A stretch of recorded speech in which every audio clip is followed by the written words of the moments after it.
Estuvimos contando el lunes hoy vamos a girar, si bien la cuestión a desarrollar no es exactamente la misma, girando en torno a un tema que está vinculado con el de la clase del lunes. Y habíamos hablado de los problemas que tiene si se quiere, en líneas generales, muy abstracta, que tiene el conocimiento humano.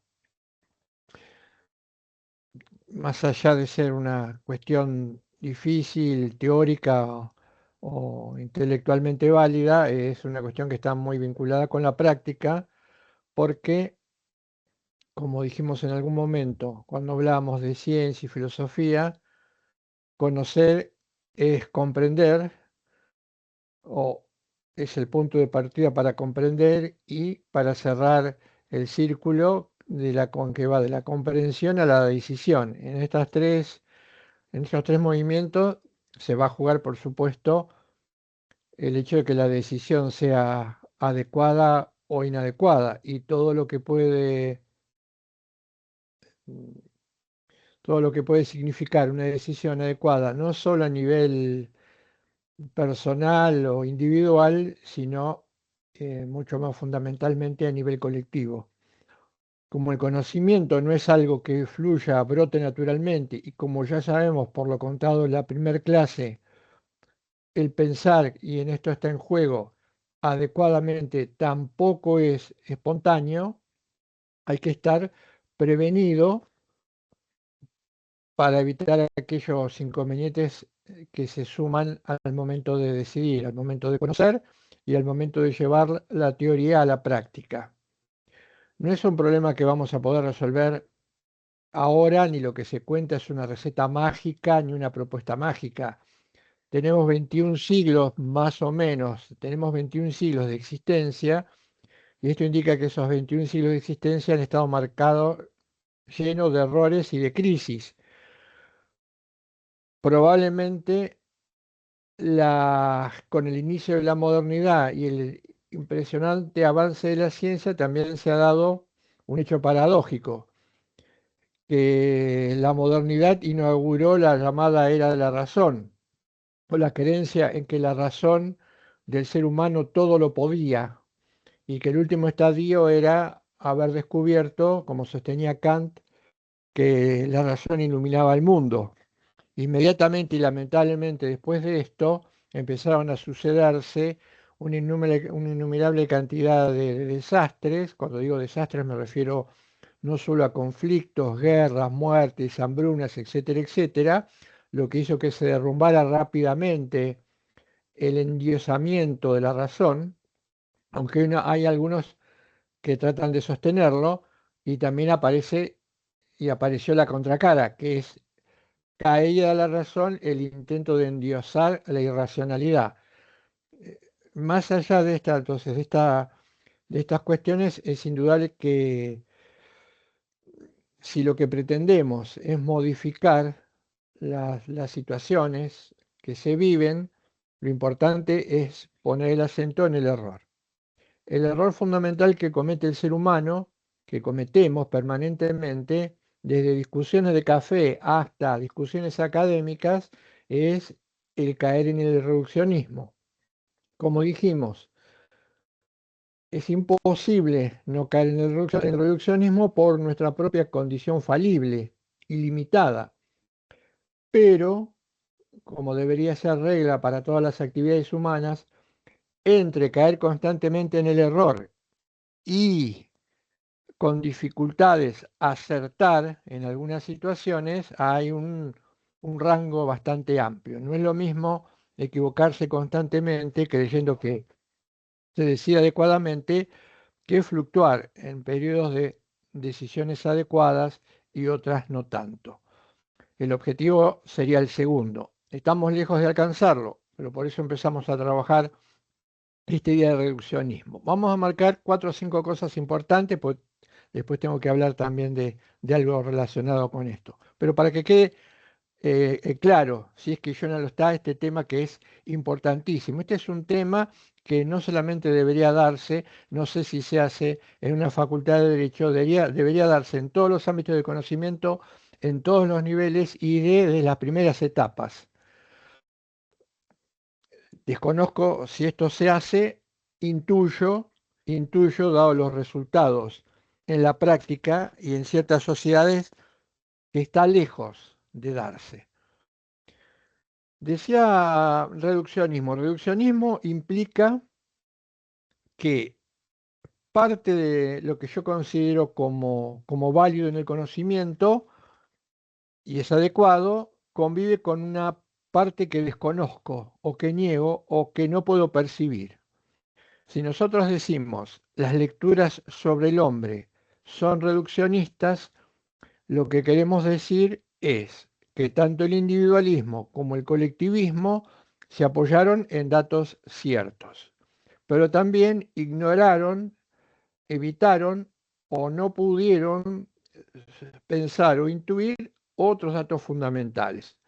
Esto ya implica la caída en el reduccionismo. Desde el punto de vista de la antropología egológica, el acierto es la característica individual, el primer dato en la realidad humana es la individualidad, el error es lo segundo, lo más importante, que es la personalidad. Desde el punto de vista del colectivismo es reduccionista, ¿por qué?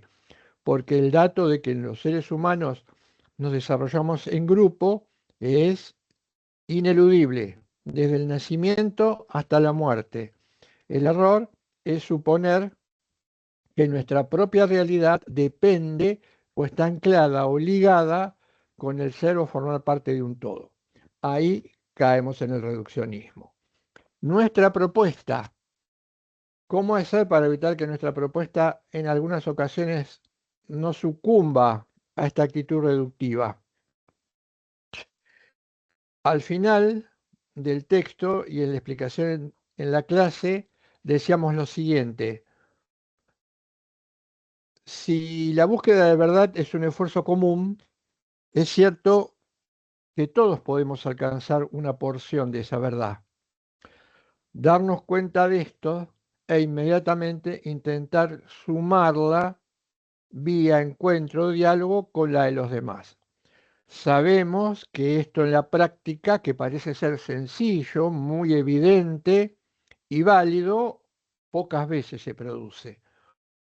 Entonces, nos podríamos preguntar de qué manera evitar caer en el reduccionismo, o sea que no puedo zafar de esto en lenguaje muy coloquial. Héctor decía, teniendo en cuenta o intentando tener en cuenta o pensar cuáles son los elementos que constituyen mi situación. La única manera de disminuir la caída en el reduccionismo es, pensemos, sostengo tal cosa, creo en tal cosa, ¿desde qué lugar parto?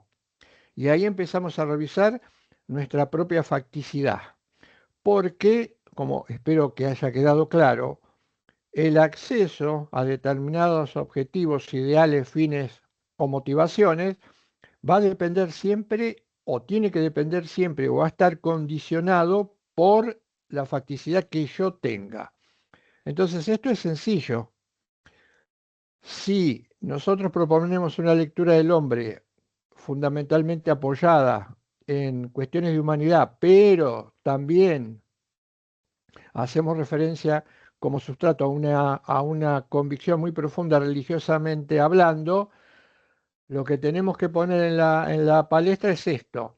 Pensamos tal cosa, pero lo pensamos tal vez de esa manera y no de otra porque tenemos una convicción o una formación o una convicción o formación profundamente religiosa. Esto no se puede eliminar, no se puede descartar. Tal vez si mi facticidad social no estuviese conformado por ese dato en el desarrollo de mi vida, de un aprendizaje y una creencia marcadamente religiosa, digo religiosa en general, no le pongo ninguna etiqueta ni nombre, religiosa en general, tal vez mi lectura sobre determinados aspectos de la realidad no hubiese sido la misma o no hubiese sido igual.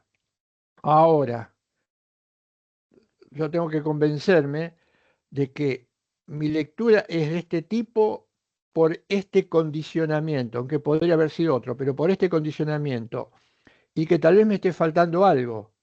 Eso que me falta tendría que sumarlo o obtenerlo de mi cotejo con otra lectura que no tuviese como punto de partida lo confesional o lo religioso y ver qué podemos sumar de uno y el otro para acercarnos un poco más a la verdad de lo que estamos discutiendo.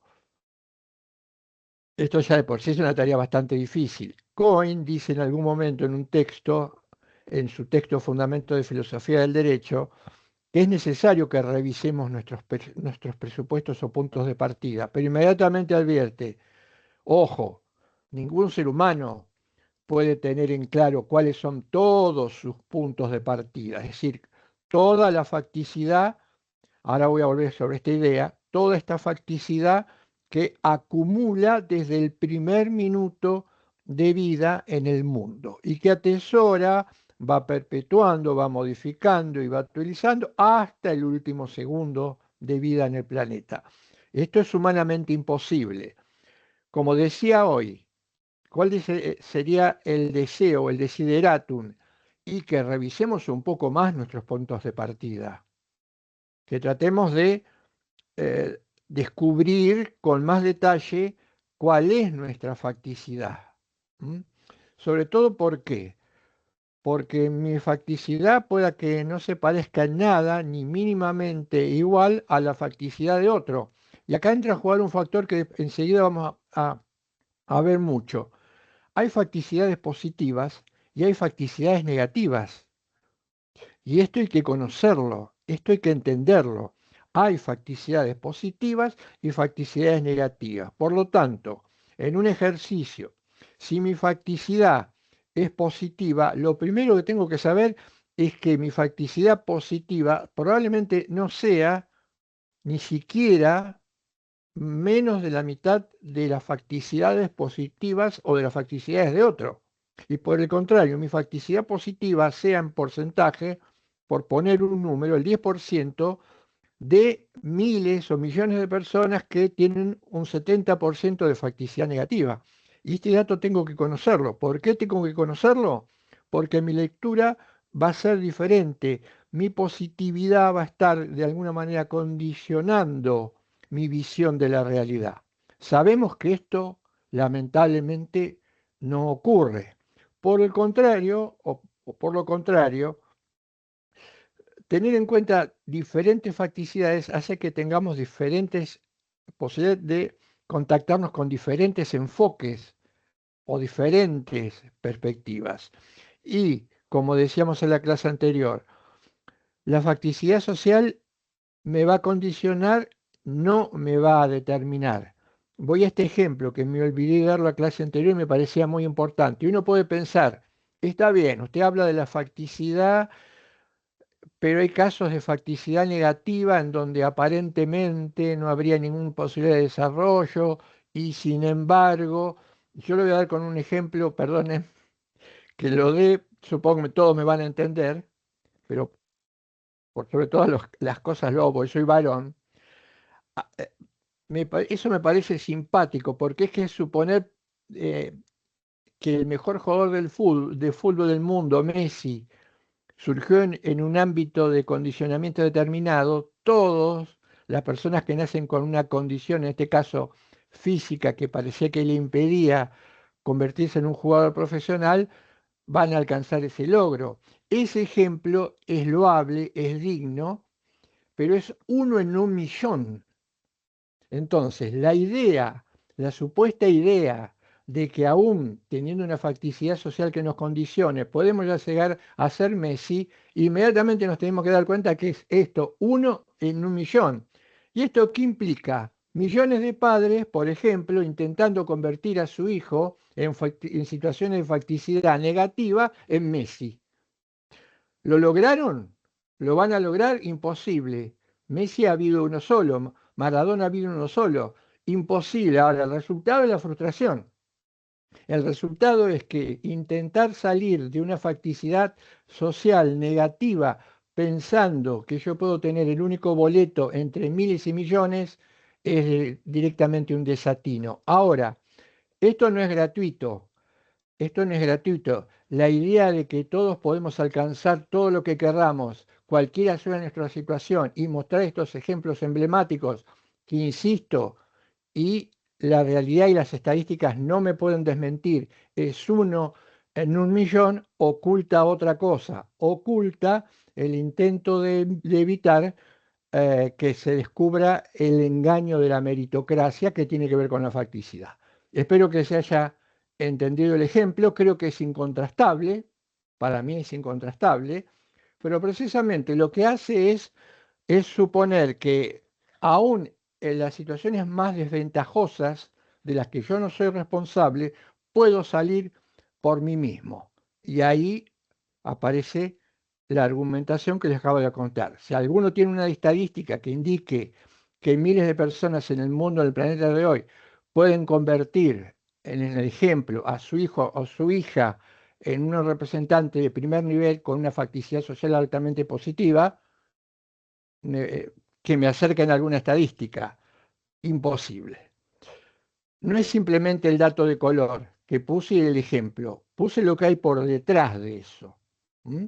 Si nos convencen que lo podemos lograr y después nadie o casi nadie lo logra, de alguna manera se está disimulando que la facticidad social es negativa, pero no por culpa mía, sino porque hay alguien que a partir de esa facticidad genera una sociedad de insatisfacción, de carencia, de reclamo, de conflicto y de violencia. Cierro esta idea agregando lo siguiente. Habíamos hablado de la libertad. Dijimos que la libertad era importantísima al momento de la facticidad para no, para no caer en un concepto reductivo de libertad.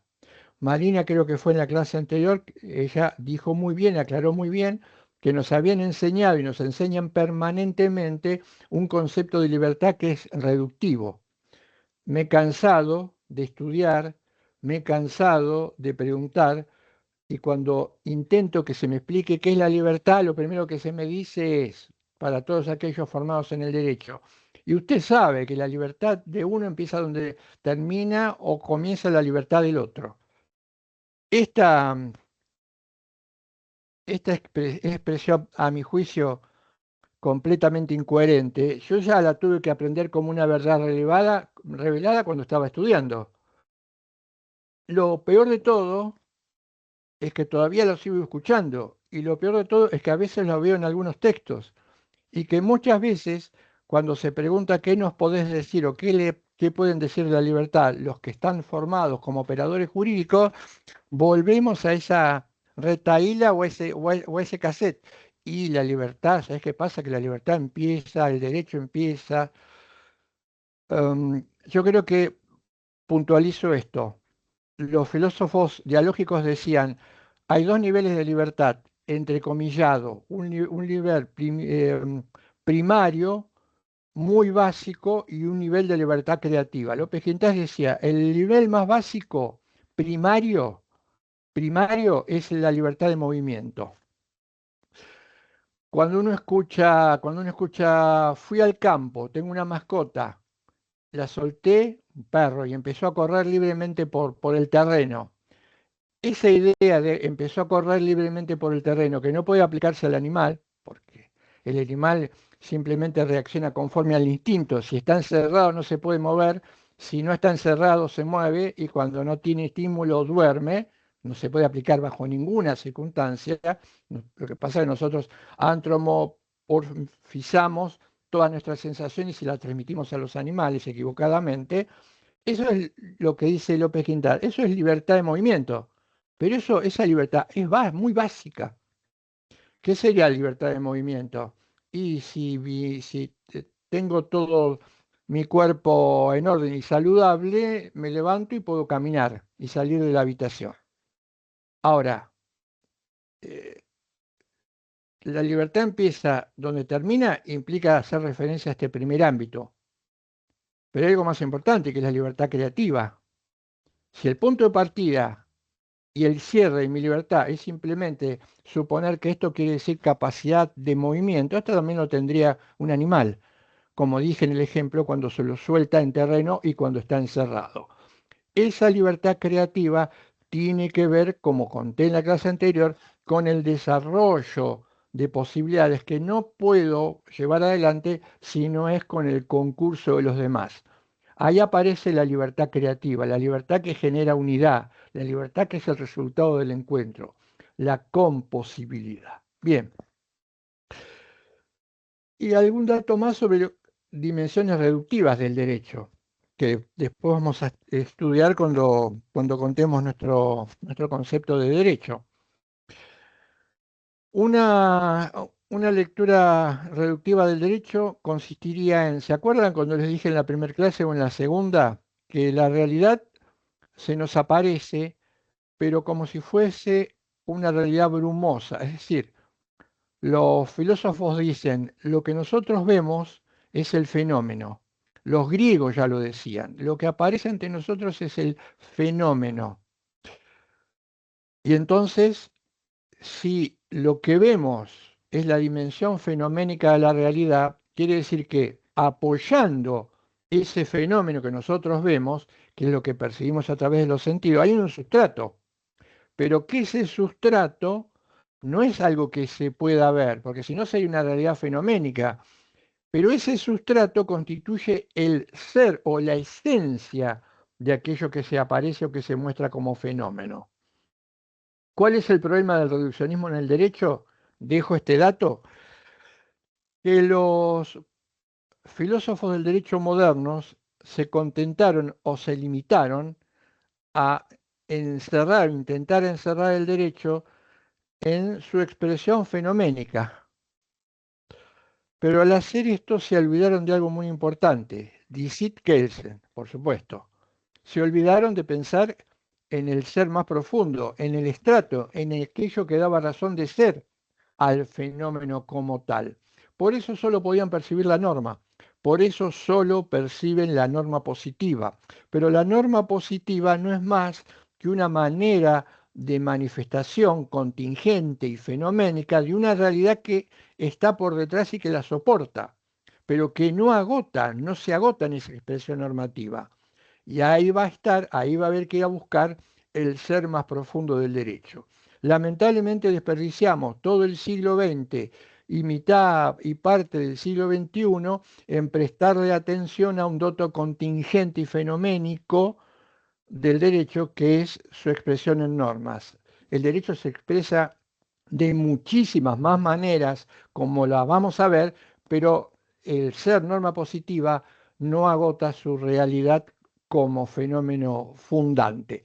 Por eso toda la lectura jurídica del siglo XX y XIX, casi toda la lectura jurídica fue una lectura reductiva. Ustedes dirían, ¿desapareció a su juicio esta lectura reductiva del derecho? No, no. No, ¿y por qué? Para aprender, para contar el derecho de manera reductiva u operarlo de manera reductiva, legislador, abogado, juez, tengo que haberlo aprendido de manera reductiva.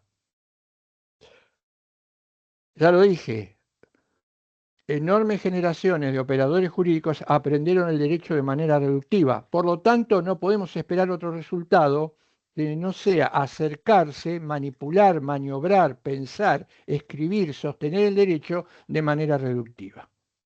Por eso casi la totalidad de los libros sobre teoría del derecho aún vigentes y que aparecen, todavía veo, algunos son muy importantes, los veo, por ejemplo, cuando analizo muchos programas de otras carreras, cuando nos pasan las equivalencias, siguen siendo reductivos, porque siguen poniendo todo el cañón en la norma positiva del derecho. Después vamos a ver qué problema se nos crea cuando abordemos ahora el tema, el nuevo tema.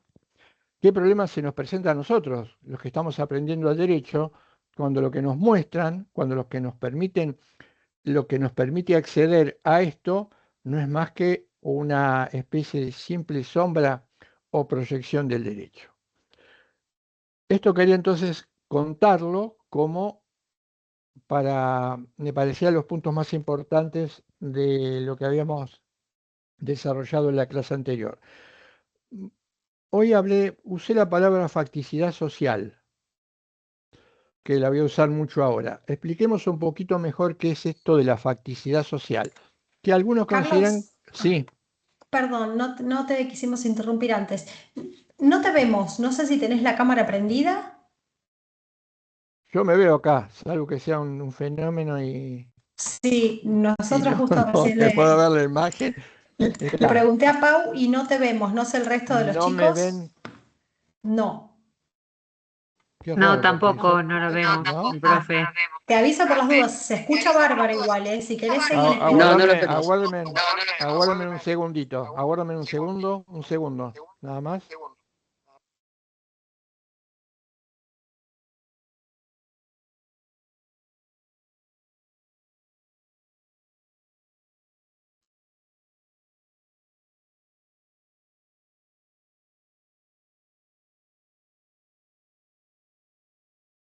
Ahora, Sí, ahora sí, ahora sí. bien. Perfecto, ahí vamos. Seguimos. Bien, les decía facticidad social. Vamos a hablar ahora de la crítica, pero aunque nos metamos varias veces después en el significado de este término, agreguémosle algo más. Habíamos hablado de carácter situado. ¿Qué sería la facticidad social? Quant, que es un autor que vamos a seguir a partir de este momento, nos dice que el mundo, la realidad, constituye lo que él denomina asmo. Esto lo dice en el primer y segundo capítulo de su libro Filosofía Social. ¿El asmo qué es? Ámbito significativo, mundanal, organizada. La realidad que nosotros vivimos, en la cual nos manejamos, conocemos y actuamos y hemos interactuado como parte de la humanidad, es un asmo, es un ámbito, es un lugar, un ámbito significativo. ¿Qué quiere decir? Que todo lo que existe está cargado de significación. Todo lo que vemos, todo lo que hacemos, todo lo que tocamos, tiene un sentido. Esto es el resultado de la interacción humana. Podríamos decir, sin equivocarnos, que es similar al concepto de cultura. Todo lo que vemos, todo lo que existe es cultura, es desarrollo, es creación humana, consolidada. Esto es lo dado, lo hecho. Esto significa factum. La facticidad es ese ámbito significativo mundanal que el hombre organiza, que hemos organizado a lo largo de los siglos para poder subsistir y existir con sentido. Aclaremos, a nosotros nos parece que el mundo ha sido siempre de esta manera y casi como inconscientemente nos plegamos a él. Pero para lograr lo que nosotros hoy podemos disfrutar o sufrir, ha habido una larguísima tradición de hechos que aparecieron, de cultura, de situaciones que se modificaron, de crecimiento, de conflictos. Entonces, ¿qué sería la facticidad social? Demos algunos ejemplos. Una lapicera es facticidad social, la ropa que usamos es facticidad social, el oficio que tenemos es facticidad social, las normas de comportamiento, las reglas de urbanidad son facticidad social, los puentes, las construcciones, estudiar, el aprendizaje de idiomas es facticidad social, los edificios, los puentes, los remedios, las maneras de acercarse a la realidad, las herramientas, todo eso es facticidad social, porque ha sido hecho por el ser humano. ¿Mm? Algunas facticidades sociales se mantienen en el tiempo, otras se modifican y otras desaparecen, pero todas ellas son el resultado de nuestra propia labor. Nosotros hemos contribuido a desarrollar esa facticidad social que aprendimos cuando aparecemos en el mundo. ¿Quién nos transmite los primeros significados de la facticidad social en nuestro entorno? Los sentidos y los significados a partir del lenguaje. Nos apropiamos de ese sentido significado de facticidad social en el momento en que venimos al mundo, luego lo empezamos a manejar y luego lo transmitimos a nuestros hijos, hijas, lo mantenemos, lo mejoramos, lo perpetuamos o a veces lo modificamos. Pero como decía hoy, cuidado, esa facticidad social no es la misma para todos. Y además la cosa también se complica, porque aún formando parte del mismo grupo, quiero decir, compartiendo época, territorio, condición, sexo, trabajo, la facticidad social se asume por cada uno de nosotros, a veces de una manera diferente. Puedo asumir la facticidad social de mi cultura en un determinado sentido que tal vez no sea el mismo, aún viviendo en el mismo lugar y en el mismo tiempo que otro, que la puede asumir de distinta forma. Pongamos un ejemplo, que quiere decir que la asumimos diferente, que a mí me puede servir, puede resultar positiva y a otro puede no resultarlo positiva o perjudicarlo. Por ejemplo, si mi facticidad social, inventemos, si no tengo mucha imaginación, pero inventemos. Si mi facticidad social implica que si yo tengo medios para timbiar y poner plata afuera y sin trabajar obtener múltiples ganancias, esa facticidad social que yo absorbo como modo de vida, alguien me dice, mirá, si tenés toda esta plata, no la gastes, no la inviertas, llevala al éter y ahí vas a poder timbiar y vas a poder obtener millones de dólares. Sobre todo si yo que en el lugar donde estoy manejo los datos, te aviso antes de cómo van las operaciones. Otro que vive en el mismo lugar, que está desempleado o que fue expulsado de una fábrica después de 50 años de trabajo, absorbe lo mismo, pero esta facticidad social no le va a permitir dar un paso adelante. Al contrario, lo va a hundir. Ahí tienen dos ejemplos de facticidad social que aparecen en la misma cultura pero que son absorbidas o generan efectos diferentes o dispares en aquellos que la reciben y que tiene que ver con su punto de partida. En un primer caso, un punto de partida positivo y en un segundo caso, un punto de partida negativo. Una cuestión sería, una pregunta sería, algunas veces me preguntó, ¿cómo hacemos para modificar esto? Estamos estudiando derecho, pero prestemos atención, porque probablemente el derecho al que estemos estudiando o querramos recurrir de alguna manera en un primer sentido, tal vez no diga, no haga nada y permita o posibilite este desajuste económicamente. Tengo muy mala imaginación, estoy inventando y tal vez lo mío es un delirio, pero como ejemplo sirve.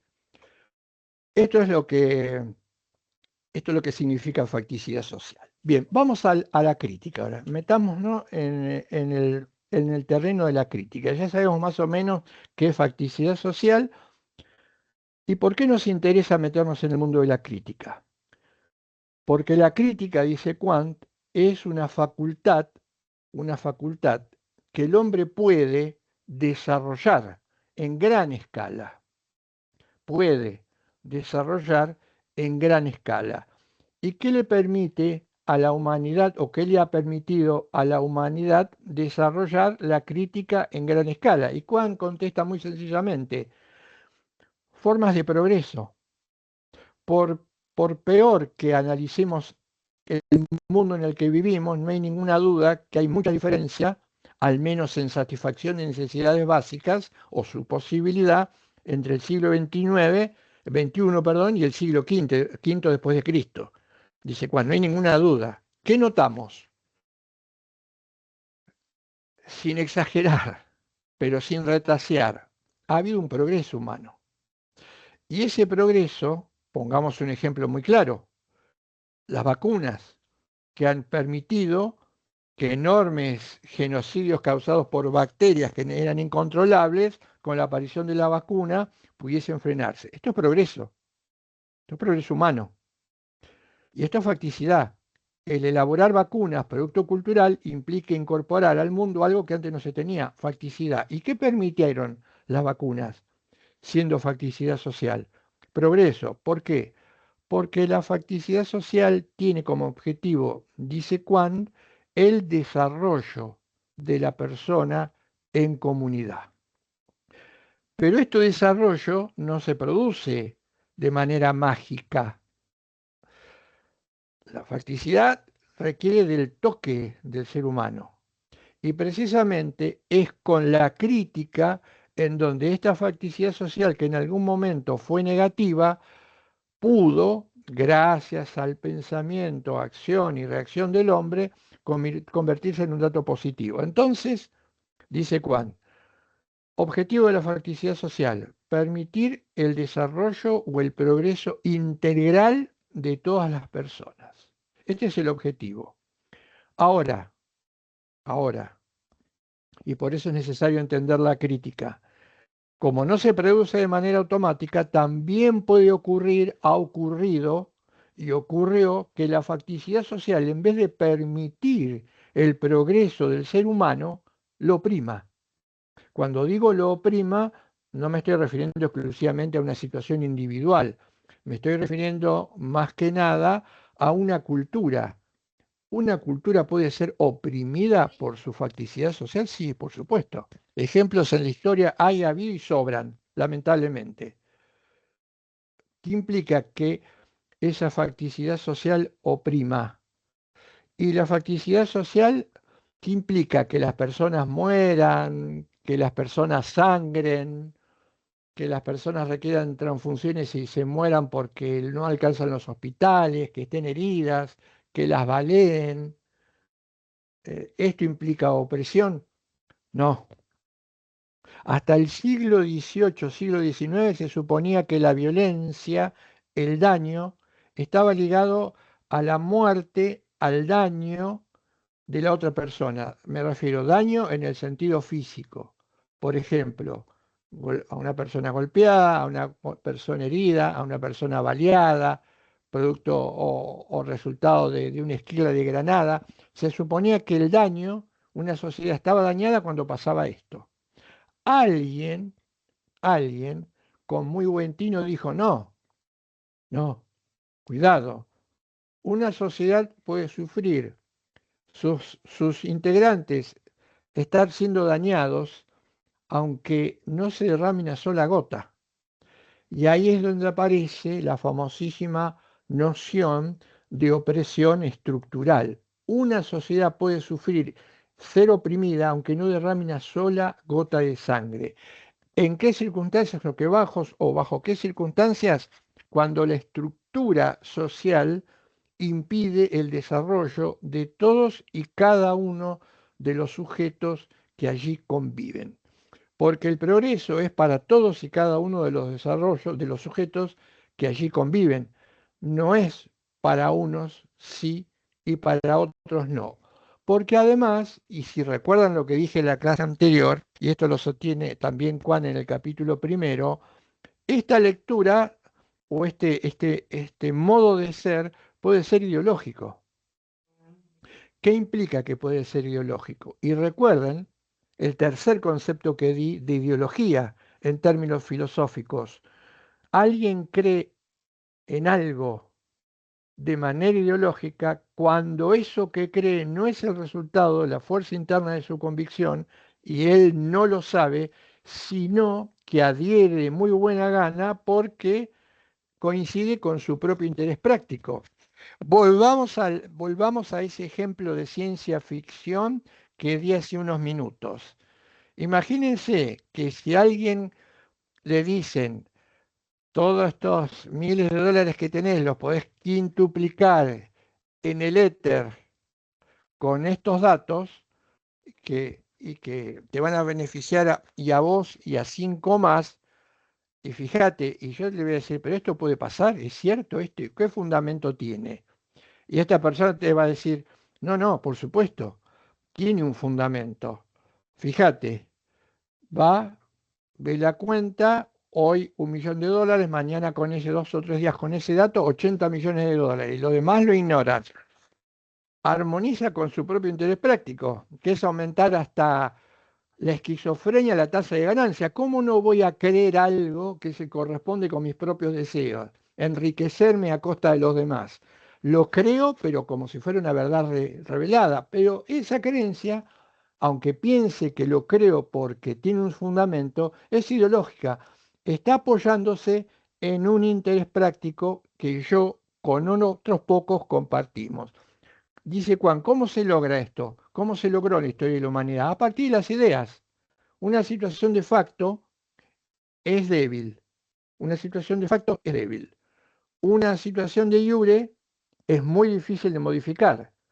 Si la situación de facto es débil, las situaciones de facto a lo largo de la historia han implicado que ciertas personas tienen predominio, como dije en la clase anterior, sobre la otra. Pero si es una cuestión de hecho, tal vez en un día, un mes, 5 años, un siglo se puede modificar. Entonces, ¿qué hace el cerebro humano? No, tengo que convertir esto que es de hecho en algo que es de jure. Si yo convierto esto que es de jure, ¿qué pasa? Y lo torno prácticamente inmodificable, porque voy a decir, cuando quieran atacar esa situación que no es más que fáctica, pero yo la convertí o se convirtió en de jure, no, esto lo ordena la naturaleza de las cosas. Yo en esta sociedad tengo que tener más que vos, y esto por derecho propio. Si lo convierto en de jure, estoy sonado. Ejemplos ya los conocen. O no, mira, esto es el resultado del proceso de la historia. Los que hoy están abajo, mañana van a estar arriba. Y no se puede ir contra la historia. Entonces, si vas contra la historia, yo hoy estoy arriba y vos estás abajo, estás teniendo un comportamiento, si se quiere, inmoral. O, por último, y no paradójico, y todavía me sorprende que se sostenga, apelar a cuestiones divinas. No, no. Si todos ustedes tienen que trabajar y yo no tengo que trabajar, es porque yo soy rey, soy el rey de ustedes. Y esto ya tiene que ver con la divinidad cuando apareció hace 40 siglos y me dijo en la ventana que vos ibas a ser el rey de toda esta gente. Esa situación es muy difícil de atacar porque se convierte en una situación de iure, apelar a la ley divina. Ejemplos, creo que no tengo que decir absolutamente nada. En el siglo XXI todavía hay sociedades que consideran que ciertas personas que en algún momento tuvieron un vínculo con lo divino, tienen que ser mantenidas, no tienen que trabajar y tienen que vivir en los mejores lugares del mundo. No necesito decir a qué me refiero. Pero lo peor de todo, diría Paulo Freire, es que nuestra conciencia ingenua nos hace ver como algo positivo esto, le prestamos atención. Y además, algo que hasta resulta patético, suponemos que alguien que viene de afuera con tal condición merece ser tratado de una manera especial. Es decir, hemos absorbido desde temprana edad, hasta yo diría de una manera, lo que genera un perjuicio de inferioridad, de envidia. El cuento de que hay personas que nacen con sangre azul y otras como nosotros que tienen sangre roja. Bien, saliendo de esta idea, la crítica, ¿para qué serviría? Y la crítica tiene que servir para desmontar todo esto. Dice Juan, ¿qué puede, qué puede ser objeto de crítica? Todos nos damos cuenta cotidianamente o todos comprendemos cuando alguien me critica o critica a otro, enjuicia a otro, cuando yo critico o enjuicio a otro o a otros. Es un dato cotidiano. ¿Y qué es lo que criticamos? ¿O qué es lo que deberíamos o podríamos criticar? Y las situaciones de hecho, los datos de hecho. Por ejemplo, que tal persona se comportó de tal manera con otro y debía hacerlo de una manera diferente. Eso ya implica una crítica a qué? A un comportamiento de otro.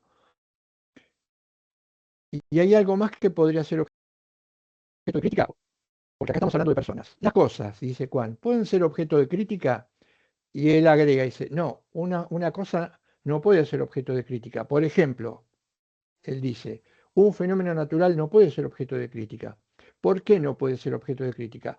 Porque no depende del hombre, no depende del ser humano. Una tormenta, en principio, no depende de nosotros. Un terremoto, en principio, no depende de nosotros. Entonces nosotros no podríamos criticar ese fenómeno natural. Pero ipso facto agrega, y esto es fácilmente entendible, diferente va a ser si el ser humano influye en esos fenómenos naturales y ocasiona, como suele ocasionar, terremotos, maremotos, sequías, porque metió la mano en la naturaleza. Entonces, si vos deforestás prácticamente el 30 o 40% del territorio virgen en Brasil, la Amazonia, después no podés mirar con cara de azoramiento el que aparezcan el fenómeno de vientos que antes eran impensables y que te levanten el techo de diferentes lugares, de diferentes comunidades, y mirando azorado como si esto fuera producto de la ira divina. Eso es el resultado de haber quitado una barrera natural y en la búsqueda o en pos de la tasa de ganancia, lo que hace que los vientos que antes ni conocíamos estén permanentemente modificando el clima y generando daños de este tipo. Ahí sí podemos hacerlo objeto de crítica a esa persona, a ese comportamiento, porque es el resultado de que metimos la mano culturalmente de una forma no debida. Entonces, objeto de la crítica son las personas, en la medida que lo que las personas hagan tenga que ver o dependan de ellos mismos. Esto quiere decir, en tanto y en cuanto seamos responsables o sea responsable. ¿Mm? Dejamos de lado los fenómenos de la naturaleza. Juan se pregunta, ¿Dios podría ser objeto de crítica? Y él responde, Juan aclara, fue un filósofo que además fue sacerdote. Él dice, y si quisiéramos criticar a Dios, suponiendo que Dios puede hacerlo todo y no podría equivocarse, implicaría saber qué es todo lo que puede hacer Dios para no equivocarse. Pero esto, dice Juan, ya excedería la capacidad del intelecto humano. Por lo tanto, Dios no podría ser objeto de crítica. Bien, ¿y en qué consiste la crítica? Es enjuiciar, es un enjuiciamiento de lo fáctico. Criticar es enjuiciar, ¿m?, lo fáctico, lo dado, lo de hecho. Requisito para hacer esto, dice Kant. El primer requisito es, si voy a enjuiciar lo fáctico, un conocimiento de lo fáctico, un conocimiento lo más certero de lo fáctico. Y acá ya nos encontramos, empezamos a ver cuál lo marca y se van viendo las diferencias en tanto posibilidad y en tanto traducción en la práctica y la crítica. Y acá nos encontramos con el primer problema. ¿Cuál es el primer problema? Y que nos pasamos enjuiciando cosas, a veces casi sin tener el más mínimo conocimiento de aquello que estamos enjuiciando. Yo diría, perdonen, no sé, es redundante, pero el primer ejemplo que se me viene siempre a la cabeza, porque diría que es del hombre común, de la calle, del imaginario colectivo, el primer ejemplo que se me ocurre es la cultura panelística o la cultura del panelismo. Personas que brotan por todos lados hablando casi siempre de temas que desconocen, cuyo contenido y detalle ignoran. Este es un ejemplo, para traerlo más a nuestra realidad cotidiana, de lo que Juan dice: si enjuiciamos, tenemos que tener al menos un conocimiento medianamente extenso sobre aquello que estamos criticando, que en la realidad o en la práctica no se da. Bien, ¿por qué es necesario este enjuiciamiento de lo fáctico? Porque el enjuiciamiento va a indicar: esto está bien hecho, esto está mal hecho. Y acá aparece un dato esencial. A mí me parece que es el dato más importante de la crítica. El objetivo de la crítica sería determinar en todas las situaciones si aquello que es es como debe ser. Acá entiendo yo, que comparto la idea de Juan, o la remarco, acá está la clave de la crítica. Es una capacidad o una facultad que nos va a permitir averiguar si lo que es como debe ser. Esto, diría yo, sería como aprender a leer y escribir en una facultad de Derecho, como aprender las primeras letras. Yo no me acuerdo de esto, que alguien haya intentado enseñarme esto. Creo que así como para multiplicar y dividir hay que sumar y restar, en derecho habría que empezar por este dato. Todo, toda la realidad tiene que ser analizada en términos de si algo es como es o debe ser. Porque si no, ¿qué pasa? Como no hacemos esto, como usualmente no hacemos esto no es gratis. Esto no es gratis. ¿Esto qué implica? Naturalizar, esto implica que naturalizamos todas aquellas facticidades que son opresivas. Naturalizamos todas aquellas facticidades que son negativas. ¿Por qué las naturalizamos? Porque ni siquiera nos preguntamos si lo que es como debe ser.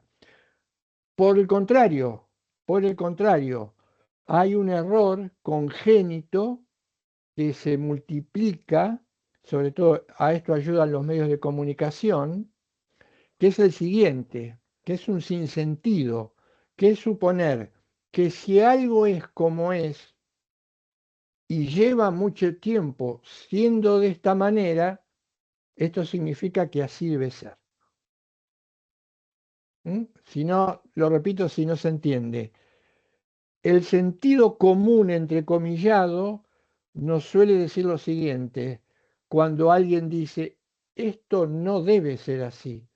No, pero fíjate un momento, ¿no estarás equivocado? Esto se hace de esta manera hace 300 años.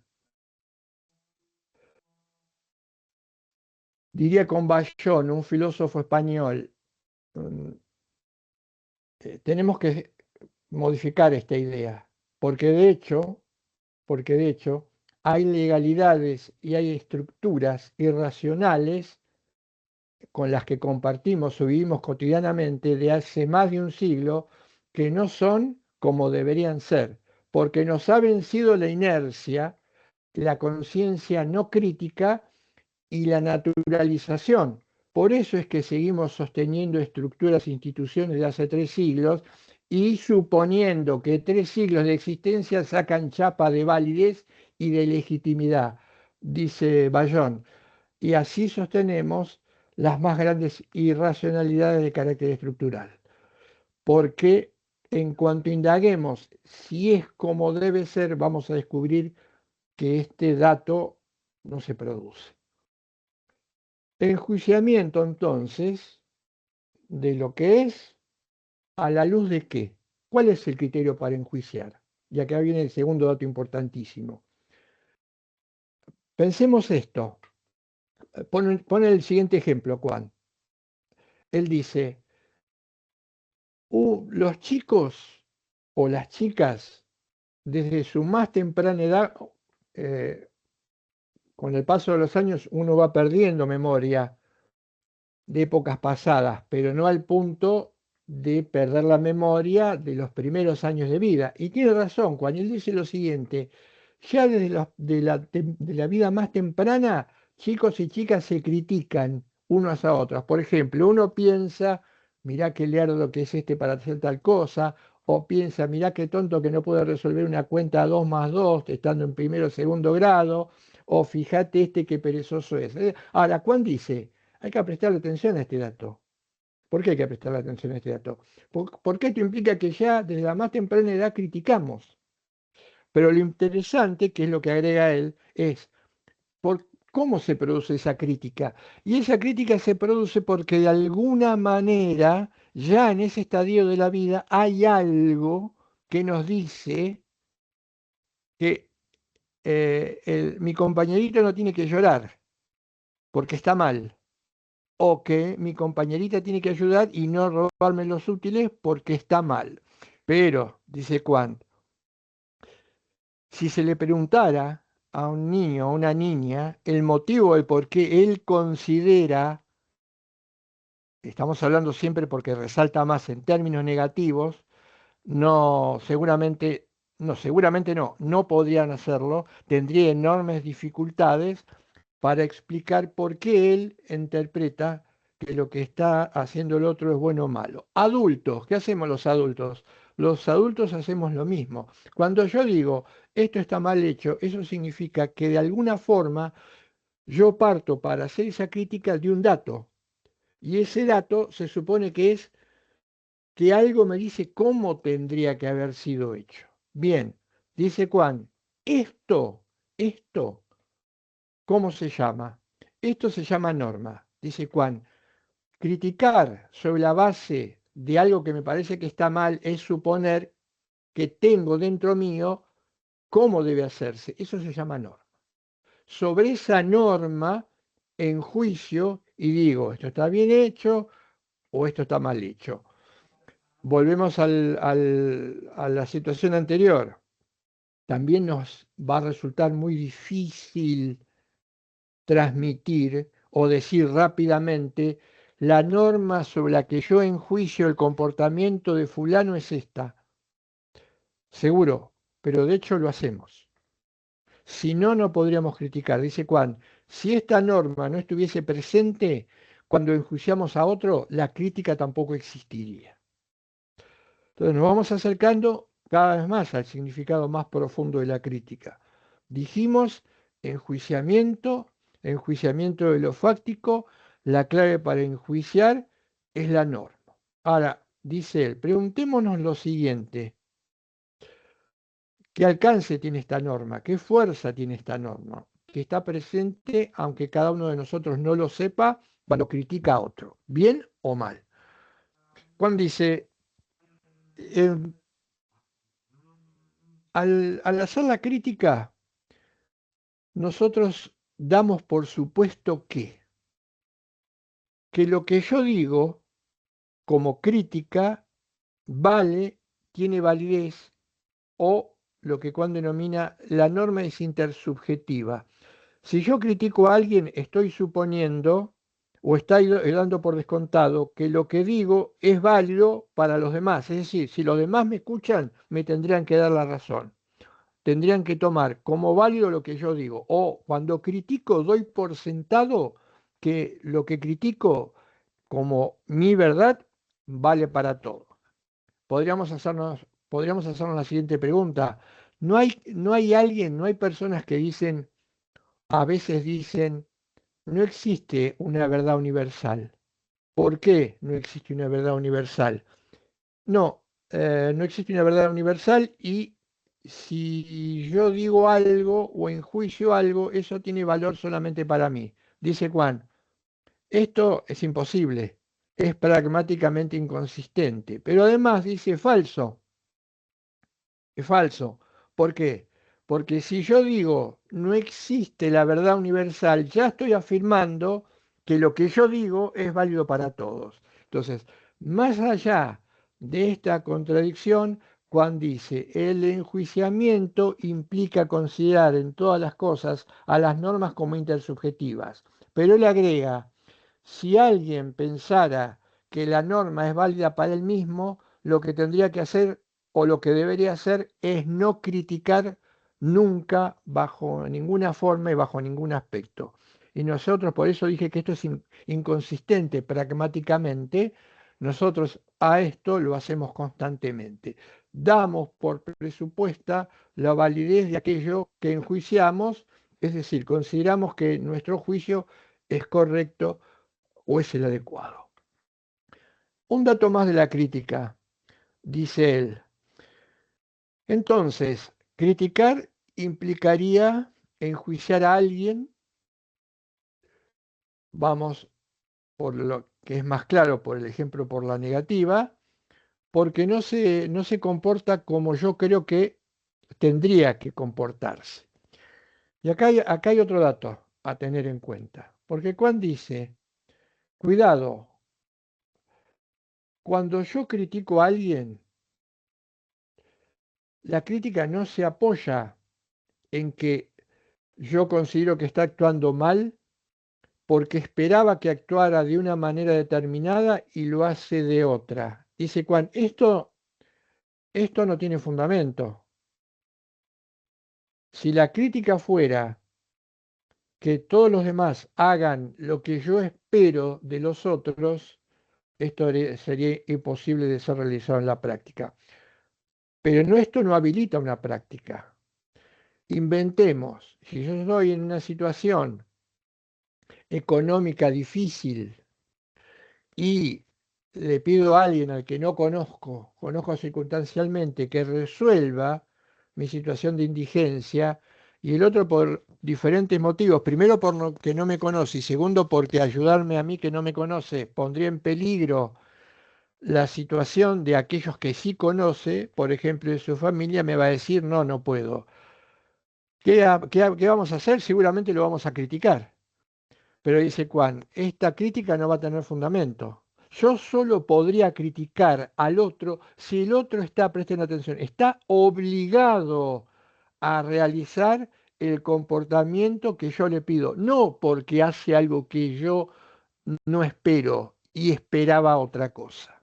Hay innumerables situaciones de la vida de relación, humanamente hablando, en donde la crítica, la primer crítica, diría casi automática, es porque no, el otro no hace lo que yo esperaba. Claro, no hace lo que yo esperaba porque no está obligado a hacerlo. Y si hace lo que yo esperaba, esto pasa por una cuestión más de relación o vínculo intersubjetivo que por obligación o porque debería hacerlo. ¿Mm? Este es un error frecuente y cuando insiste, la crítica no es simplemente considerar algo como no válido porque no es lo que yo deseaba, es otra cosa, aunque claro, hay que coincidir con él. En la mayoría de los casos nuestra crítica es inválida porque se efectúa a partir de exigirle algo a alguien que no le puedo exigir, al que no está obligado, simplemente que yo espero que haga.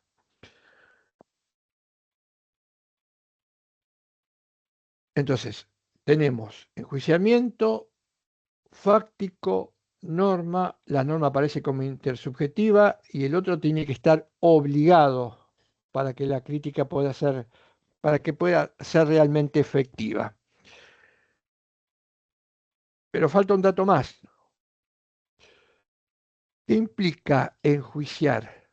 Simplemente, prestemos atención a esto, cuando dice esto, simplemente es una descripción de lo fáctico, de lo dado. Cuando critico, me limito a explicar, a contar con detalle la situación, lo dado. ¿Por qué? Esto puede ocurrir. ¿Quién hace esto? Esto lo hacen, por ejemplo, entre otras profesiones, usualmente los sociólogos. Los sociólogos analizan un fenómeno, profundizan en ese fenómeno, lo desmenuzan, pero simplemente es una descripción en profundidad de lo que ellos perciben. Es un dato. Dice Juan, esto no es lo que hacemos cuando realmente, o deberíamos hacer cuando realmente criticamos. La crítica es más que eso. ¿Por qué es más que eso? Dice, porque hay un juicio de valor. Yo valoro en un sentido o en otro cuando critico.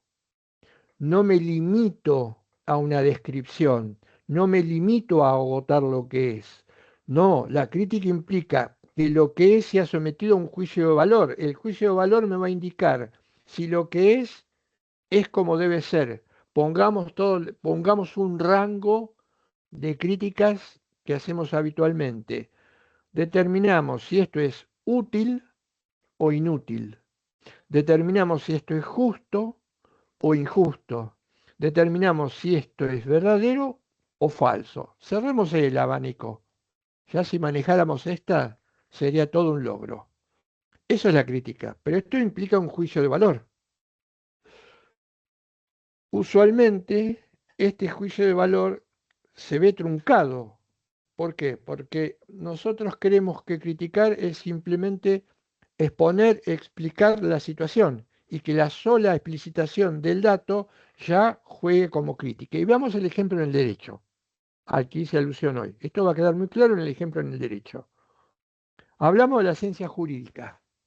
Por un prejuicio de inferioridad, los juristas, viendo el avance de la ciencia en otros ámbitos de las ciencias duras, afectados, insisto, por este prejuicio de inferioridad, dijeron, nosotros también tenemos que tener una ciencia, no podemos ser menos. ¿Cómo vamos a ser menos nosotros, los operadores jurídicos, que los científicos en ciencias duras o lo que fuera? Y entonces, ¿qué tenemos que hacer? Y no, tenemos que hacer ciencia. Ahora, al hacer o al intentar hacer esa pseudociencia, Savigny, etcétera, etcétera, ¿en qué se apoyaron? En el canon de la ciencia dura que predominaba en el mundo, en la modernidad en ese momento. ¿Y qué era el canon de la ciencia dura? Lo vuelvo a repetir. El canon de la ciencia dura decía, solo es verdadero y por lo tanto racional y por lo tanto científico, o científico verdadero y racional, si aquello que yo planteo como tal puede ser verificado empíricamente hablando a partir de una primaria percepción de mis sentidos y luego la posibilidad de elaborar una ley general que en virtud de la verificación empírica del dato que yo propongo se realice. Tirar la piedra, vamos a un ejemplo más sencillo, tiro la piedra para arriba, voy a formular una verdad, las piedras las tiro 2 millones de veces para arriba, los 2 millones de veces caen y chocan con el suelo. Esta verdad que veo por mis ojos y experimento y verifico millones de veces me permite elaborar una regla general. Acá estoy haciendo ciencia. Esto es verdadero, esto es real, esto es lo único verdadero y real, que lo puedo demostrar. Y aparece la ley de gravedad. Ese modelo lo tomaron los juristas, urgidos por evitar esa sensación de ser menos. Claro, cuando lo trasladan a realidad operan de la misma manera. Entonces el científico dice, a ver, ¿cuál es el objeto que yo puedo verificar empíricamente hablando a partir de mis sentidos? Porque sobre esto tengo que construir la ciencia jurídica. ¿Qué es lo que veo? ¿Qué veo? Personas que caminan, que se encuentran, esto lo tomo de Atienza, el ejemplo que pone Manuel Atienza, un filósofo español, personas que caminan, que se encuentran en un lugar cerrado, en un recinto, que se sientan, que hablan, que discuten, que levantan la mano y que después aparece un papel con un texto y es la norma positiva. Dice Atienza, ¿qué es lo que vemos con nuestros sentidos? Resultado final, todo eso y esto. Esto es lo que puedo ver, esto lo puedo tocar, lo puedo sentir. Es un texto que tiene incorporada una ley. ¿Qué hay adentro? Deber ser, norma. Bien. Esto es el objeto del derecho. La norma la puedo ver, tocar, mirar, fotografiar, etcétera. Este es el objeto de la ciencia jurídica. Dice Kant, esto puede ser cierto parcialmente, pero la crítica, ¿qué implica? La crítica implica enjuiciar el valor de aquello que yo estoy analizando. Entonces la pregunta a los científicos jurídicos de ese momento fue, usted me está mostrando una norma positiva, pero la crítica me dice otra cosa. Si usted habla de derecho, ¿es válida esta norma? ¿Es válida? La respuesta, sí, ¿por qué? Porque es formalmente válida. No efectuamos ninguna crítica, no salimos del dato, no salimos del dato fenoménico de la norma como realidad y lo que es peor, la convertimos, intentamos convertirla en refractaria a la crítica auténtica, porque la crítica auténtica tiene que decir esto, bien, ¿esto es justo o no es justo? Contésteme, ¿esto es justo o no es justo? Esto, que es como resultado de un proceso, debe ser así y la historia y el fin de la novela es corta. Como no tengo herramientas, primero, intento eludir la cuestión. Segundo, intento ocultarla. Tercero, intento derivarla a otro ámbito. Por ejemplo, muchos autores o pensadores modernos derivaron esta pregunta esencial a un ámbito que ellos llamaban al ámbito de la política jurídica, es decir, una cuestión que tenía que estaba por fuera de la ley en sí misma, que era como una especie, como sería hoy una especie de charla de después de un partido de fútbol. El partido ya se hizo. Si quieren ver si las jugadas fueron legítimas o no, y charlenlo en otro ámbito, como una charla común, pero el resultado de esa charla no va a inferir nada en el resultado del partido. Bien. Me quedo sin saber si esa norma positiva está ajustada a derecho, de manera muy simple, si es justa o no. Resultado en la práctica, centenares y centenares de leyes cuyo núcleo central para considerarla como leyes de derecho fue simplemente que respondan a un procedimiento muy detallado, muy minucioso, muy prolijo, formalmente contenido en una constitución. Ahora, después, si eso era intrínsecamente justo o injusto, nada. Y además sin herramientas para poder llevarlo. Y vuelvo para que se entienda esto, porque de alguna manera todo tiene que estar conectado para que sea coherente. Si a mí, saliendo de la facultad, me dicen, ¿cuál es tu noción de norma o de derecho? La norma es el derecho es una norma que emana de la autoridad competente. ¿Qué herramientas voy a tener para poder enjuiciar mañana fuera de que esa norma emana de una autoridad competente y preocuparme por si es justa o injusta? ¿Qué herramientas piensan ustedes que puede tener alguien que sale de la facultad con esa idea en la cabeza? Ninguna. Y no es que a mí o a otros nos faltara inteligencia, ninguna. La línea era, con esas explicaciones, esto es derecho, norma que emana de autoridad competente. Y ahí está cerrada toda posibilidad de discutir la justicia o injusticia. Y hoy está todavía muy cerrada, está un poquito abierta, pero todavía sigue estando muy cerrada. Todavía seguimos apegados a esto. Bueno, esto dice cuando no es crítica. La crítica es otra cosa. La verdadera crítica, la que permite modificar, cambiar, sostener la facticidad social. Cuando hablamos de facticidad social, el ejemplo más importante nuestro es el sistema jurídico. El sistema jurídico es una enorme facticidad social, una estructura cósica, fáctica enorme de siglos. Ahora, ¿resistiría un análisis profundo, crítico, esa facticidad social en todos sus engranajes, ejes y estructuras de la mano de una auténtica crítica? Permítanme dudar. Esta, Esto es necesario para qué? Para evitar situaciones opresivas. Hobbes decía, la ley, porque esto va muy de la mano, la crítica va de la mano de explotar la racionalidad del ser humano. Cuando no hay crítica, esto va de la mano de explotar la voluntad del ser humano. Y la voluntad tiene que ver con el voluntarismo, y el voluntarismo es una distorsión de la voluntad. Y la voluntad en todos los ámbitos prácticos, economía, política, derecho, convertida en esto, toca en 2 segundos con la arbitrariedad. Hobbes decía, la ley no es el resultado de un acto de verdad. Si dejáramos volar y si mi imaginación, que se desmadra mucho, volara, diría que si Hobbes hubiera asistido o asistiese a las sesiones realizadas en la Cámara de Diputados y Senadores de los últimos tiempos, diría lo siguiente: veo que la ley es el resultado de un acto de voluntad, no de un acto de la razón.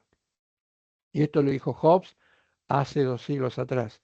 Si hoy asistiera a muchísimas de las sesiones en donde como resultado final aparecen leyes, creo que diría lo mismo. Es más, lo sostendría con más fuerza. ¿Ven? Ustedes me están dando la razón. Es un acto de voluntad, no un acto de razón. Porque un acto de voluntad implica que una ley aparece sin ningún juicio de racionalidad, sin ninguna discusión, simplemente impulsada por la ley del número. Después, si es contraria, arbitraria, nula, no se trató en asuntos constitucionales, viola todos los convenios y las declaraciones de derechos y de la Constitución, eh, no importa. Lo concreto es que fue un acto de voluntad, no de razón. Y este acto de voluntad consistió en respetar a pie juntillas un procedimiento formal. Esto es la crítica, pero todavía nos falta algo más. Esta herramienta es fundamental. Esto, porque acá no estamos contando qué es lo que debemos hacer y pensar como resultado de la crítica. Cada uno piensa y actúa, pero lo va a hacer bien en función de si la crítica que usa lo hace bajo estos cánones o bajo estos parámetros. Cuidado, acá no es qué es lo que tenemos que pensar, sino cómo llegamos a pensar lo que pensamos, que es una cosa muy diferente y muy distinta. Por eso esto sería esencial que se aprendiera en todos los ámbitos y desde la más temprana edad. ¿Mm? ¿Qué formas hay de expresar la crítica? Ahí aparece lo que Kant denomina la tríada, las tres formas de expresión de una crítica. Vamos a la etimología de la palabra crítica.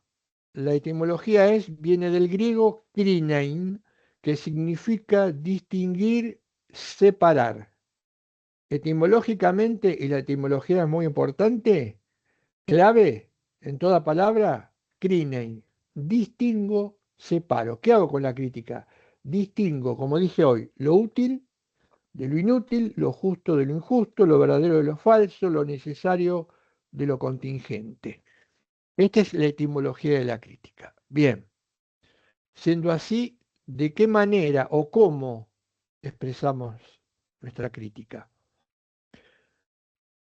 La primera forma de crítica que aparece en el ser humano es la antepredicativa, dice el autor. Antepredicativa significa predica, palabra, predicado, antes de la palabra. El primer momento en que un ser humano se instala en la crítica, aunque no pronuncie palabra, es cuando intuye, siente que algo no es como debe ser. Hay una intuición primaria, una sensación, y esto vamos al ejemplo que damos habitualmente. Las personas de corta edad. Sería un ejemplo irreprochable. Ya desde nuestros primeros pasos, desde nuestros primeros años de vida, sentimos y nos manifestamos en desacuerdo, bajo una forma de crítica sin palabras. ¿Cómo? ¿Cómo se manifiesta? Y gestualmente. En niños o niñas puede ser gritos, llantos, gestos. Gestualmente, actitudinalmente, nuestro cuerpo reacciona cuando no nos sentimos cómodos. Pone el ejemplo cuando un auditorio, la asistencia a un cine, etc. Hay muchísimos ejemplos. Ya ahí estamos manifestando nuestra crítica. No nos sentimos bien, estamos molestos. Vamos a una sociedad adulta, adulta en el sentido de edad, ¿no? Vamos a una sociedad adulta. Una sociedad adulta ve, estoy molesto, siento que algo no anda bien, pero no sé por qué. Comparto con otros, hay cierta desilusión, hay cansancio, nos ponemos a hablar, pero ninguno llega a ninguna conclusión. Nadie puede definir por qué él está molesto, yo estoy dolido, el otro está avergonzado, el otro está penado, el otro está cansado, el otro está con miedo, pero todos estamos manifestando una crítica. Dice Kant, Si no pudiésemos pasar de la crítica antepredicativa a la crítica, la segunda y más importante, predicativa o en palabras, el sentido mismo de la crítica se frustraría. Vamos a un ejemplo concreto, de ciencia ficción, como los que suelo dar yo. Si una sociedad siente un profundo malestar porque tiene enormes dificultades para sostenerse en el día a día, y lo económico es insoslayable, como dice Kant, porque lo económico ha infeccionado a partir de la modernidad todos los ámbitos de la vida, entonces no podemos pensar, pero tampoco podemos lograr bienestar si no es a partir de la variable económica. Pero no pudiéramos expresar por qué, ¿qué haríamos? Y a lo mejor nos lamentaríamos, a lo mejor gritaríamos, pero si alguien nos preguntara, pero concretamente, ¿por qué te parece que tu situación es similar, negativa a la de millones de compatriotas tuyos? ¿Dónde está el motivo? ¿Por qué? Seguramente lo que encontraríamos es un y no me gusta, y no sé, no me parece, y cosas que no, respuestas que no son orgánicas. Pero al dar estas respuestas que no son orgánicas, que no se pueden expresar adecuadamente en un texto o en la palabra, le estamos haciendo un gran favor a aquella estructura social que oprime, porque es como el llanto de un chico. Si un chico se queja o llora, parece que muchas veces, y a veces lo hace por mero capricho, el padre o la madre, perdón,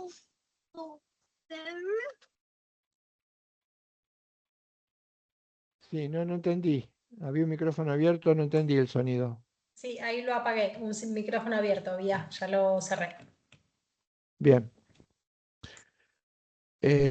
A ver, vuelvo, trato de situarme.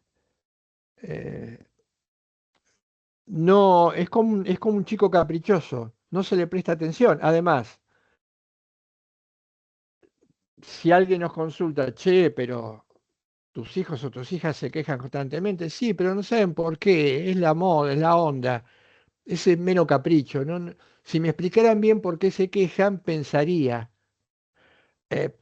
Aclaro en el ejemplo, la prohibición de esa madre o ese padre de que los chicos salgan y hagan su vida.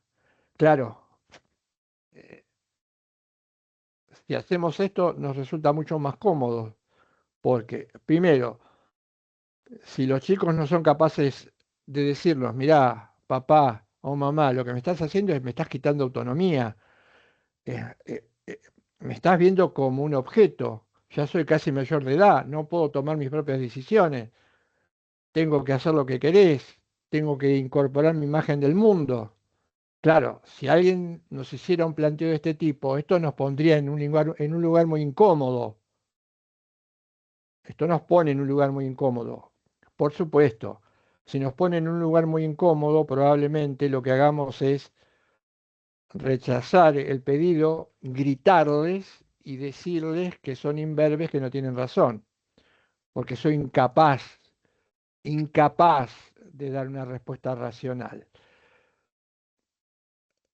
Entonces la crítica siempre se frustraría. Ahora, si yo soy capaz de llevar a la palabra el motivo de la crítica, esta crítica es fuertísima. No solo capaz de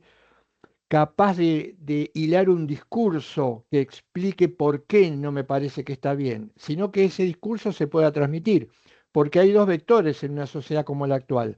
No solamente elaborar un discurso coherente de por qué las cosas no deberían ser como son, sino que este discurso se transmita, se propale, porque es como la libertad de expresión. La libertad de expresión como palabrita en un tinte, en un textito es muy linda, le podemos poner estrellita. Ahora, si en la realidad esa libertad de expresión implica que solo son libres, entrecomillados, aquellos que son los titulares de los modos de expresión y los manejan a su gusto y antojo, entonces la libertad de expresión no es más que un sello, un sellito que se pone en una página sin tener ningún valor.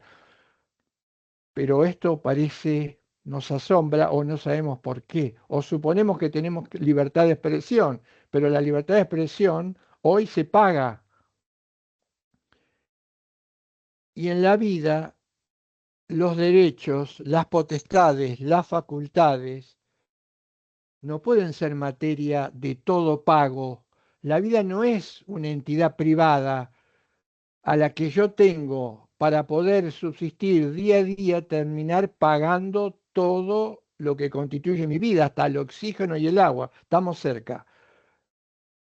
Es otra cosa. Bueno, esto es opresión estructural. Entonces, si yo hilo el discurso, pero además estoy en condiciones de propalarlo, la crítica puede sí tener un valor fortísimo.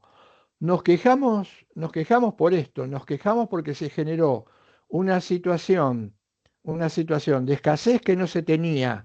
Nos quejamos porque se generó un desfase con el tipo de cambio que no era real, que era ficticio. Nos quejamos porque todos los recursos que supuestamente se ahorran y nos dicen que se ahorran para mejorar socialmente hablando, se los gasta alguien de manera privada.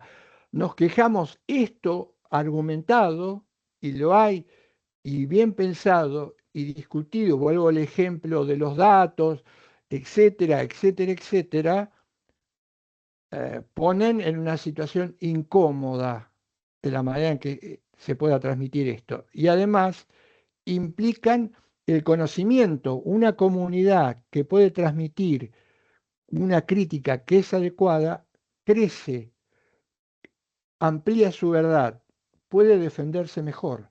Por eso es, por eso es que la crítica hoy en día y a nivel planetario se persigue de una manera absolutamente despiadada.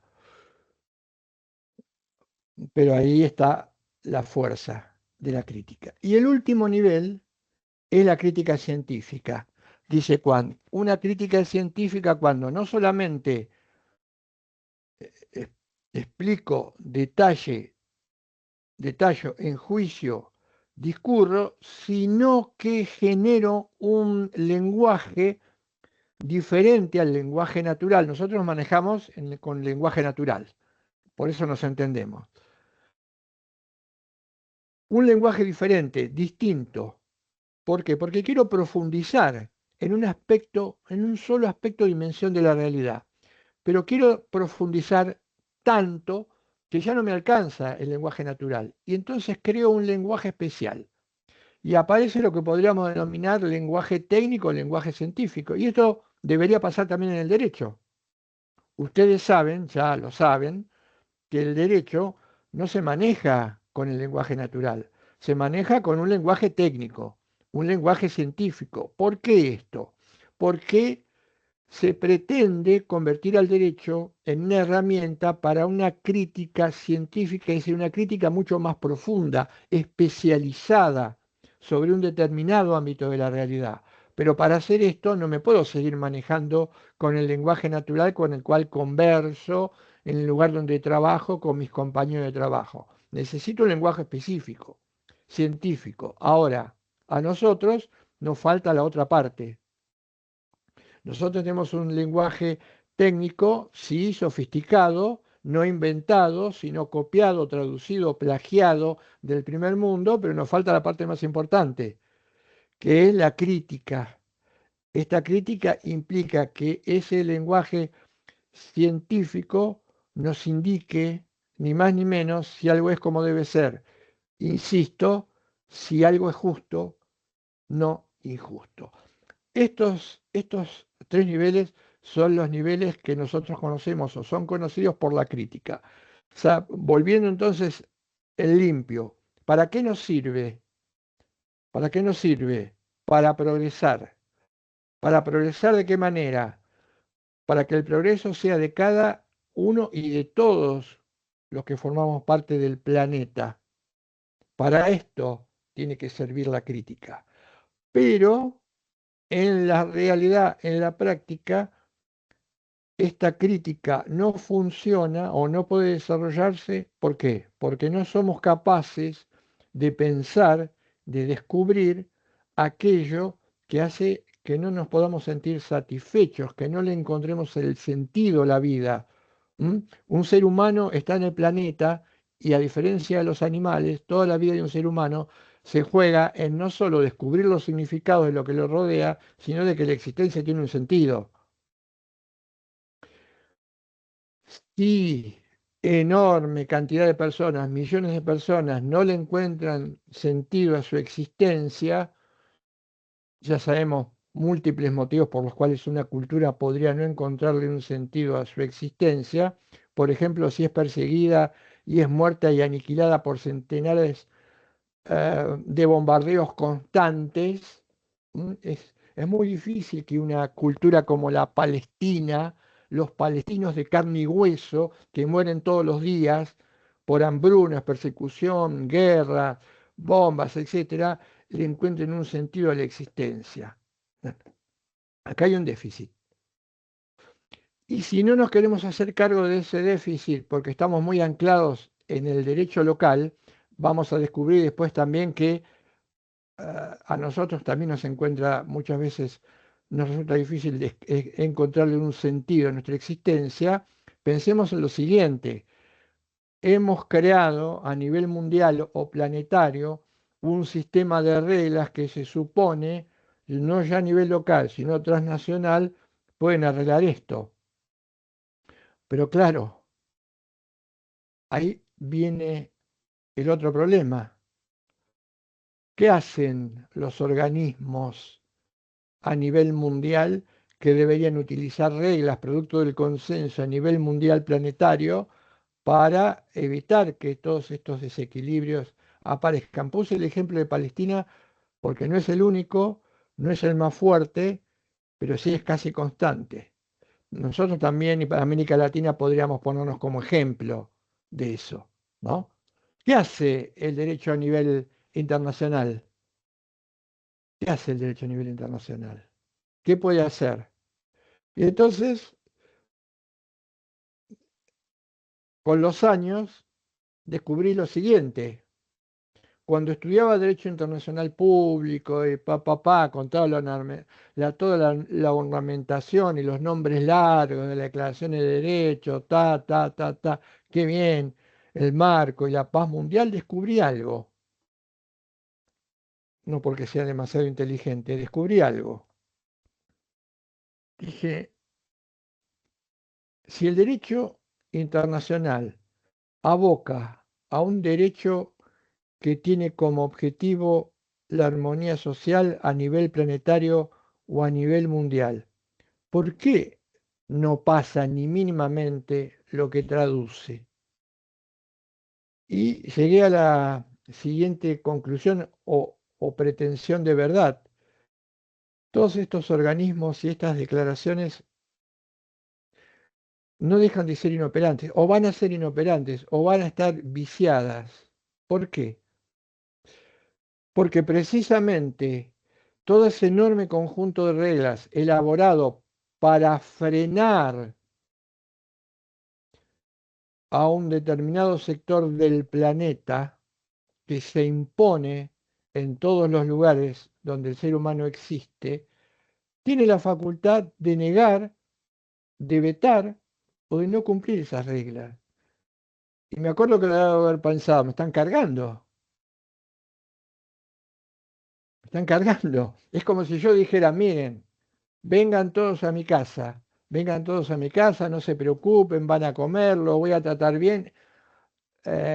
Me parecen perfectas las reglas de etiqueta, que se repartan la torta de la misma manera. Ahora, si me agarran cruzado, yo no las cumplo.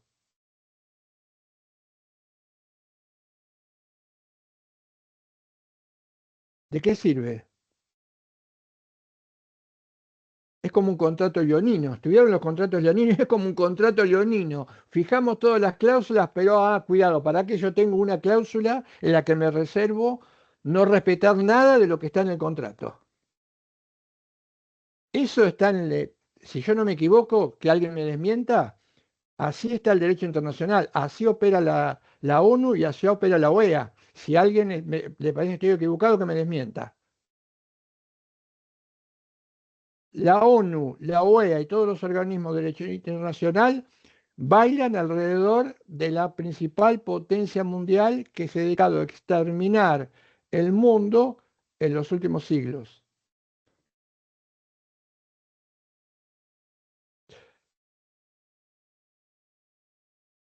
Sé que es unos minutos más. Sé que esto puede resultar, en la medida que se tome conciencia de esto, ¿m? Porque acá hay un problema.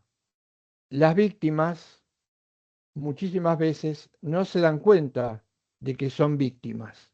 Entonces, si no se dan cuenta de que son víctimas, es muy difícil desmontar esa estructura que nos convierte en víctimas. Esto ya es un problema enorme.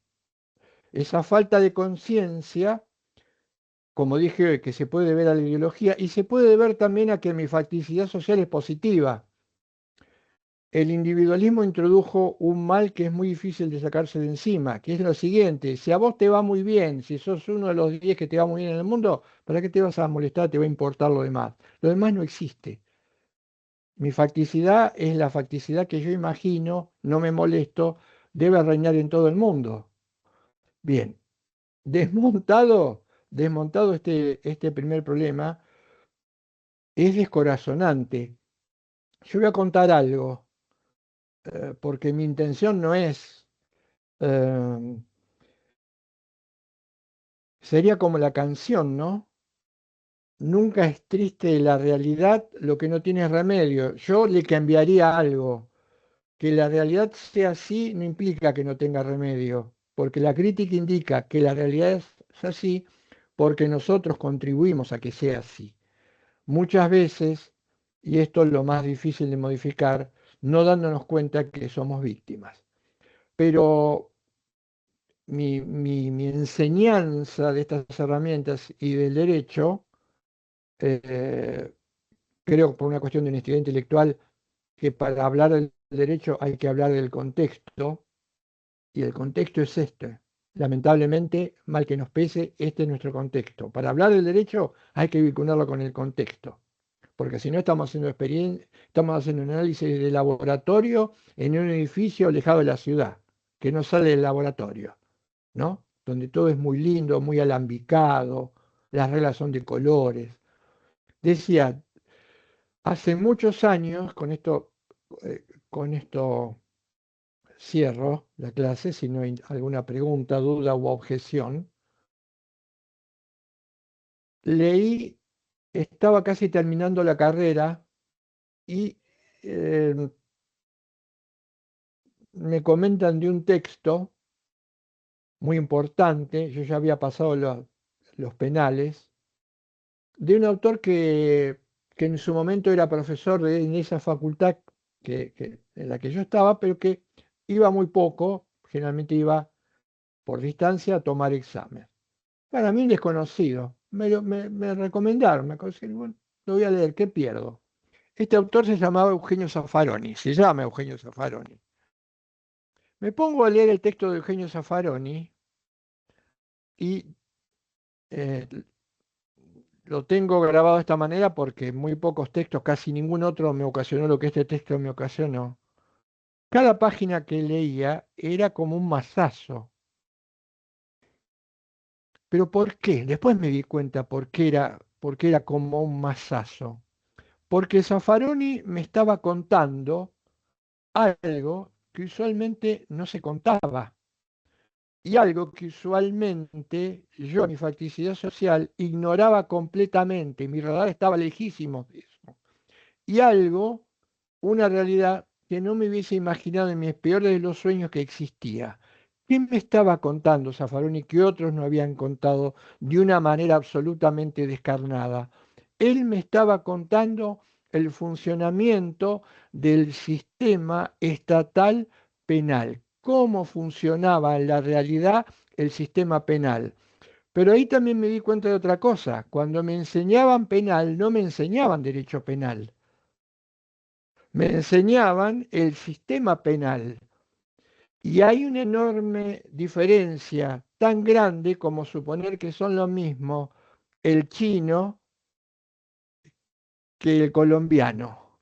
El sistema penal es una cosa completamente diferente del derecho penal, pero no se me lo enseñaba, es decir, se lo arropaba y la explicación de lo que el sistema penal era no era más que explicar cómo funcionaba el poder, pero no integralmente, no integralmente, pero se enseñaba como derecho penal. Y yo digo, ¿cómo? ¿Esto es así?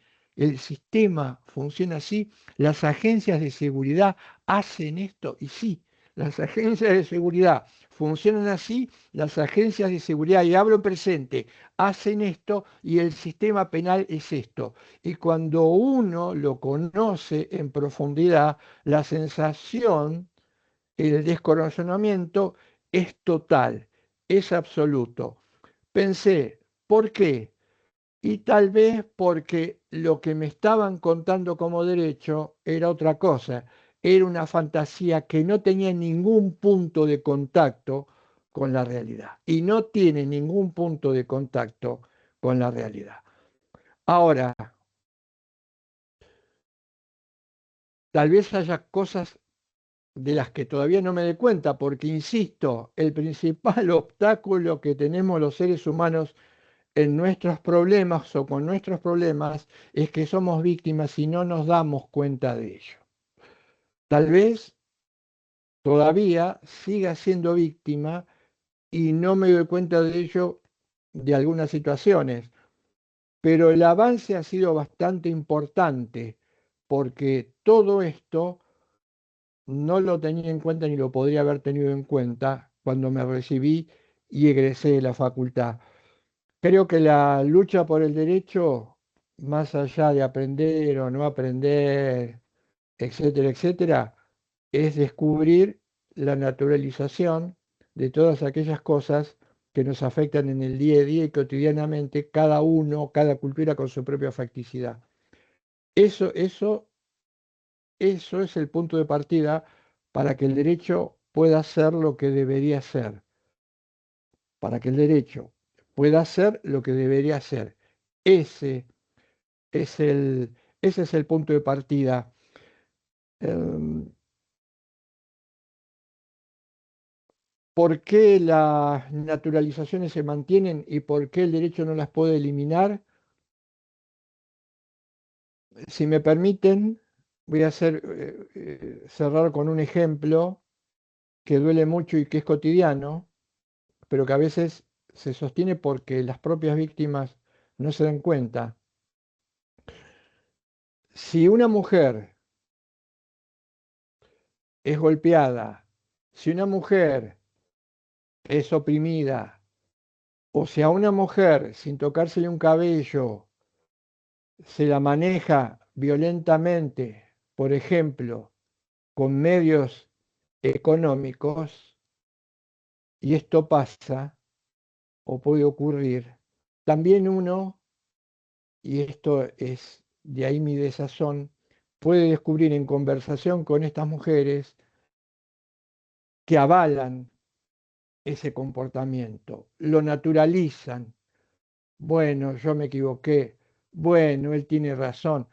Bueno, yo soy muy descuidada. Bueno, yo soy muy sensible. Bueno, yo soy muy torpe. Ahí está cuando o cómo la víctima no asume su condición de tal.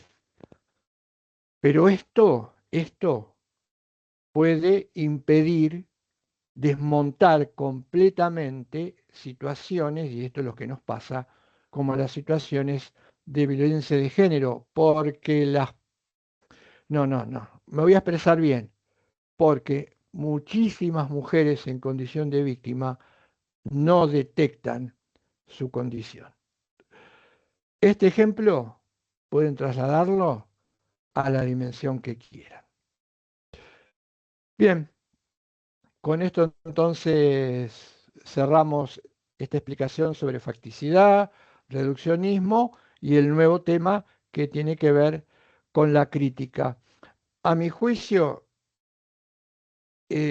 esta herramienta o este tema no memorizado, sino entendido, porque no es cómo pensar, sino que evitar pensar lo que me venga en gana, pero para que ese pensamiento sea bueno, bueno en el sentido de bien elaborado. ¿Mm? Esto es esencial.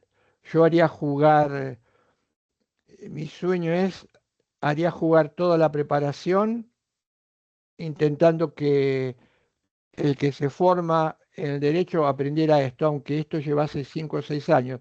Y esto podría armarse o estructurarse sobre un plan largo de años. Pero sabiendo esto, se puede saber derecho. Nos vemos entonces el lunes que viene, el evaluación.